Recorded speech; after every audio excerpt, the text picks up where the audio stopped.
Kaya araw-araw yan talagang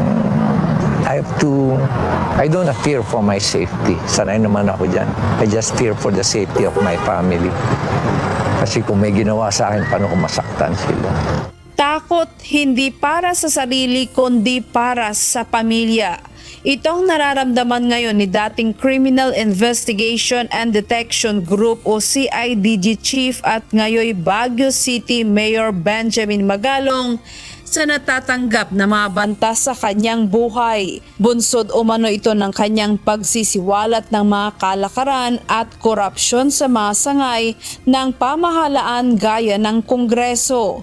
Nauna nang sinabi ng alkalde na sa tuwing may sumasama sa sortie ni House Speaker Martin Romualdez, bawat kongresista ay tumatanggap ng 777 o 7 milyong piso para sa Assistance to Individuals in Crisis Situation o AICS o ayuda para sa kapos ang kita program o AKAP. Mayroon din umanong 7 milyong piso para sa Medical Assistance for Indigent Program o MAIP at 7 milyong piso para sa tupad na may kabuang humigit kumulang 21 milyong piso. Gayon din ang 30-30-30 scheme. Ayon kay Mayor Magalong, nag-aalala siya dahil iniisip niya ang katotohanan ukol sa korupsyon at ang kaligtasan ng kanyang pamilya. Ngayon, talagang nakatanggap kasi ako ng message from former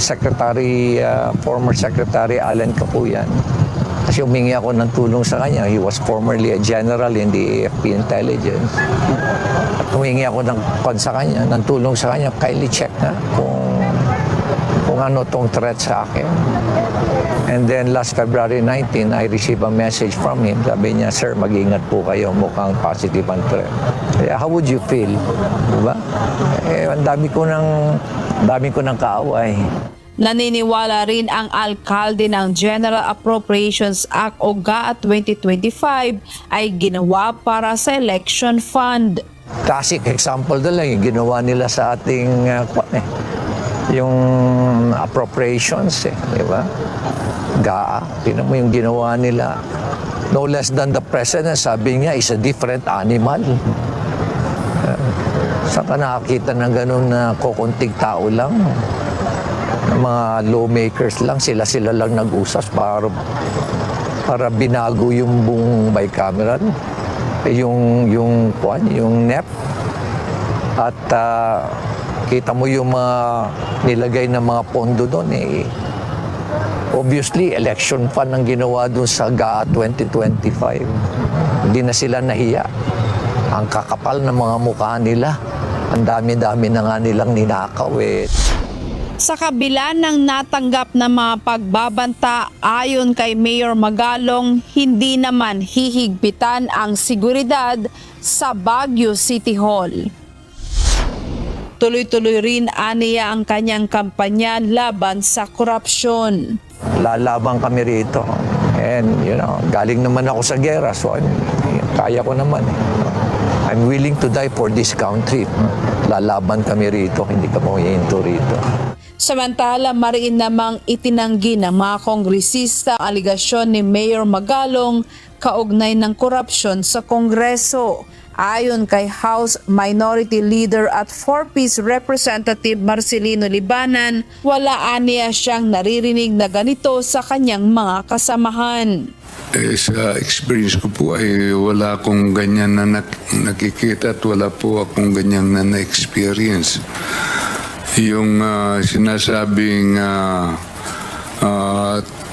2025 na yung GAA ay election funds, lahat ng disbursements hindi po nakikialam ang mga politiko.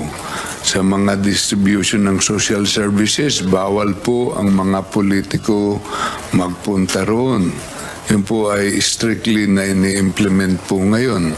I am the leader of the minority and I have not received any report of the minority, any member of the minority telling me na mayroong ganong mga 7 AIC, 7 AKAP. Wala po akong narinig na ganyan.